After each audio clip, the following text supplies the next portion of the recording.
भारत का southern most part ये नहीं, ग्रेट निकोबार आइलैंड ये 900 स्क्वायर किलोमीटर का एक छोटा सा आइलैंड है जो कि मैंग्रोव्स और एवरग्रीन रेन फॉरेस्ट से भरा हुआ है और अपनी डाइवर्स वाइल्ड लाइफ के लिए जाना जाता है। यहाँ पर last surviving stone age tribal community Shompens भी रहते हैं जिनकी पॉपुलेशन लगभग 200 से 300 है। इस आइलैंड की लोकेशन भी काफ़ी यूनिक है जो श्रीलंका, मलेशिया और सिंगापुर के पोर्ट्स के काफ़ी नज़दीक है। दुनिया भर की शिपिंग ट्रेड्स का एक काफ़ी बड़ा हिस्सा इसके पास ईस्ट वेस्ट शिपिंग कॉरिडोर से गुजरता है। भारत अपनी नेशनल सिक्योरिटी और इंडियन ओशियन में अपनी पोजीशन को स्ट्रॉन्ग करने के लिए पिछले कई सालों से यहाँ डेवलपमेंट के बारे में सोच रहा है। इसके लिए लाया गया है ग्रेट निकोबार डेवलपमेंट प्रोजेक्ट जो कि 75,000 करोड़ का एक प्रोजेक्ट है। इस वीडियो में बात करेंगे इस प्रोजेक्ट की सिग्निफिकेंस और इसके इम्पैक्ट के बारे में। The great Nicobar island project लगभग 75,000 करोड़ का प्रोजेक्ट है जिसके अंडर इस आइलैंड पर बनाया जाएगा transshipment port and international airport, townships, gas and solar based power plant. इस प्रोजेक्ट को Andaman Nicobar islands integrated development corporation implement करने वाली है। पहले ग्रेट निकोबार आइलैंड के बारे में कुछ जानते हैं। बे ऑफ बंगाल के साउथ ईस्टर्न एज पर है अंडमान निकोबार आइलैंड्स जो कि भारत की एक यूनियन टेरिटरी है। इसके अंडर 836 आइलैंड्स आते हैं जिनको 2 ग्रुप्स में डिवाइड किया जाता है, अंडमान एंड निकोबार आइलैंड्स, जिनके बीच एक 150 किलोमीटर चौड़ाई वाला चैनल है। ग्रेट निकोबार निकोबार आइलैंड्स का सबसे बड़ा और साउथर्न मोस्ट आइलैंड है जिसके ऊपर मेनली ट्रॉपिकल रेन फॉरेस्ट ही पाए जाते हैं। इसके अंडर 2 नेशनल पार्क और एक बायोस्फीयर रिजर्व भी बनाया गया है। ग्रेट निकोबार आइलैंड का ecosystem very rich and wild life diverse है। यहाँ पर tropical wet evergreen forest, mountain ranges and coastal plains मिल जाते हैं। यहाँ पर मिलने वाला फ्लोरा एंड फौना में भी काफी कुछ है। 650 species of the flora, 330 species of the fauna मिल जाती हैं और Nicobar shrew, Nicobar long tailed macaque, crested serpent eagle, paradise fly catcher and megapode जैसी कुछ स्थानक प्रजातियां भी यहाँ देखने को मिलती हैं। ग्रेट निकोबार आइलैंड की पॉपुलेशन की बात करें तो टोटल पॉपुलेशन 8,000 है जिनमें ट्राइबल कम्युनिटीज भी हैं, शोम्पेन, ओंगे, अंडेमानीज, निकोबारिस और नॉन ट्राइबल सेटलर्स भी हैं। सबसे बड़ी सेटलमेंट कैंपबेल बे में है। कैंपबेल बे को छोड़कर पूरी निकोबार डिस्ट्रिक्ट एक रिस्ट्रिक्टेड एरिया है, यानी कि यहाँ पर टूरिज्म तो ना के बराबर है। अगर इसके मुकाबले अंडमान आइलैंड्स को देखें तो वो टूरिज्म के लिए काफ़ी फेमस माना जाता है, बट निकोबार आइलैंड्स में टूरिज्म अभी ना के बराबर है। ग्रेट निकोबार आइलैंड का 92% एरिया ट्राइबल रिजर्व्ड एरिया है।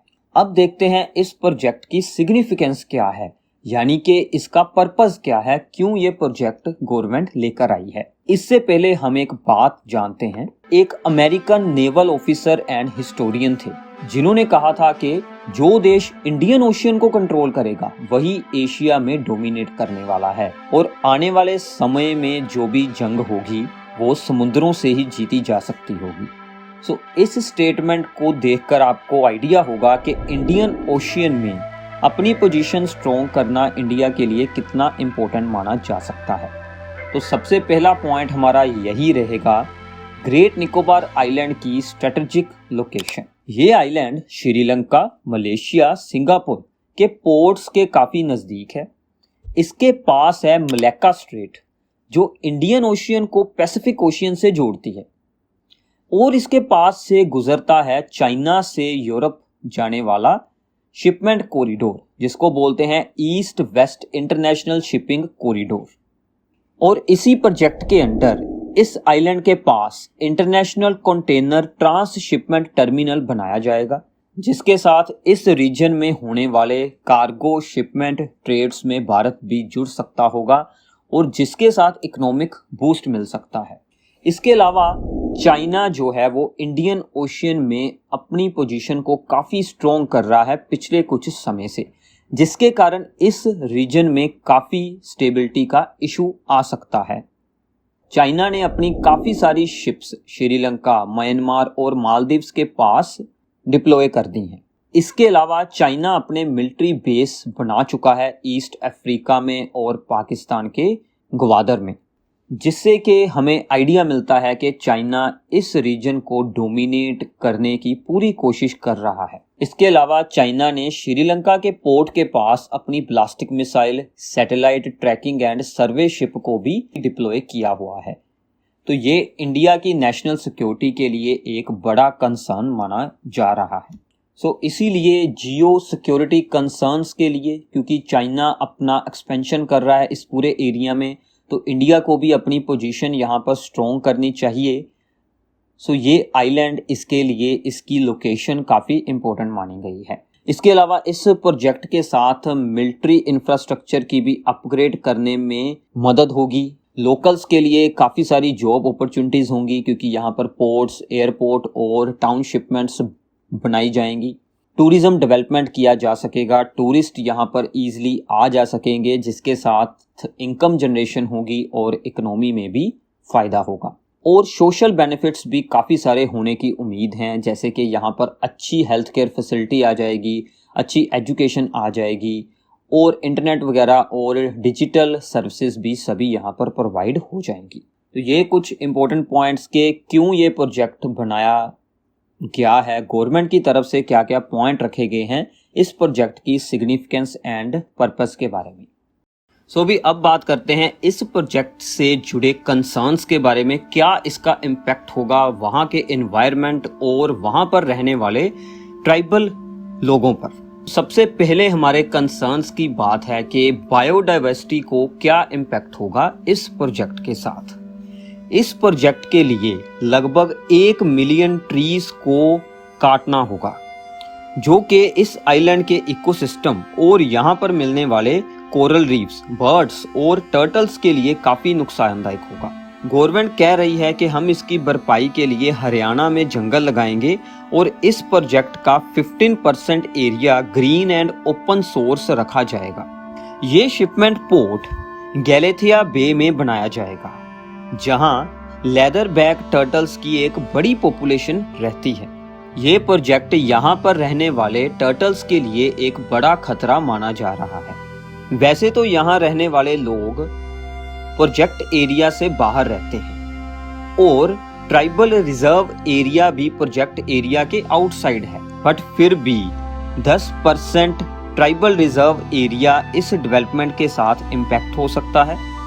इसीलिए इस प्रोजेक्ट को ट्राइबल राइट्स के लिए खतरा माना जा रहा है, क्योंकि ट्राइबल लोगों के पास इस एरिया को प्रोटेक्ट करने, प्रिजर्व करने एंड रेगुलेट करने की अथॉरिटी होती है।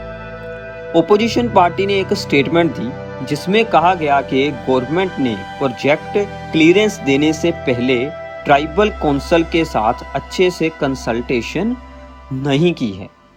अप्रैल 2023 में एनजीटी ने इस प्रोजेक्ट को दी गई एनवायरमेंटल क्लियरेंस में इंटरफेयर करने से मना कर दिया और एक हाई पावर कमेटी बनाई गई, बट उसकी रिपोर्ट भी पब्लिक नहीं की गई। और इस प्रोजेक्ट का सोशल इम्पैक्ट क्या होगा वहाँ पर रहने वाले लोगों पर। ट्राइबल लोग जब बाहर के लोगों के कांटेक्ट में आएंगे तो उनमें इम्यूनिटी ना होने के कारण कई तरह के डिसीज़ होने का खतरा है और वहाँ पर नॉन ट्राइबल लोगों की पॉपुलेशन इंक्रीज होने का भी वहाँ पर रहने वाली ट्राइबल कम्युनिटी पर बहुत इम्पैक्ट हो सकता है। ये एरिया सीज़मिक वोलेटाइल जोन में आता है, जहाँ पर सुनामी एंड भूचाल आने के काफ़ी चांसेस होते हैं। तो एक इतना बड़ा प्रोजेक्ट इस एरिया में, इसकी सेफ्टी को एक बड़ा कंसर्न माना जा रहा है। अब इसके आगे इस प्रोजेक्ट के लिए क्या क्या चीज़ों का ध्यान रखना चाहिए और क्या इसके लिए सॉल्यूशंस हो सकते हैं।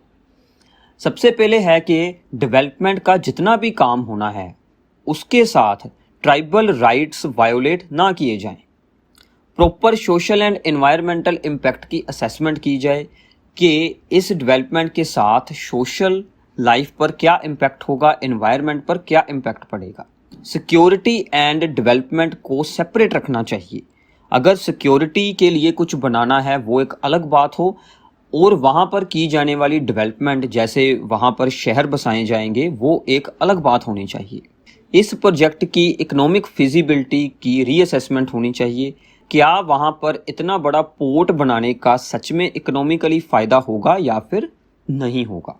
कंस्ट्रक्शन का जितना भी काम है वो इको फ्रेंडली वे से ही होना चाहिए। गवर्नमेंट को सभी data time to time release करते रहना होगा जो सभी लोगों को इसके बारे में जानकारी मिलती रहे। और इसके साथ में जो कुछ और आइलैंड्स हैं उन्हें भी एक बार एक्सप्लोर कर लेना चाहिए। हो सकता है उनमें से किसी आइलैंड पर इस प्रोजेक्ट को बनाया जा सकता हो जिसके साथ एनवायरमेंटल एंड सोशल इम्पैक्ट भी इतना ज़्यादा ना होता हो। तो ये कुछ पॉइंट्स थे जो इस प्रोजेक्ट के बारे में पूरी जानकारी थी। तो अब आप लोग नीचे कमेंट्स में बताइए कि क्या national security and economic boost के लिए ऐसा प्रोजेक्ट बनना चाहिए या फिर सोशल एंड एनवायरमेंटल इम्पैक्ट देखते हुए इस प्रोजेक्ट को रोक देना चाहिए।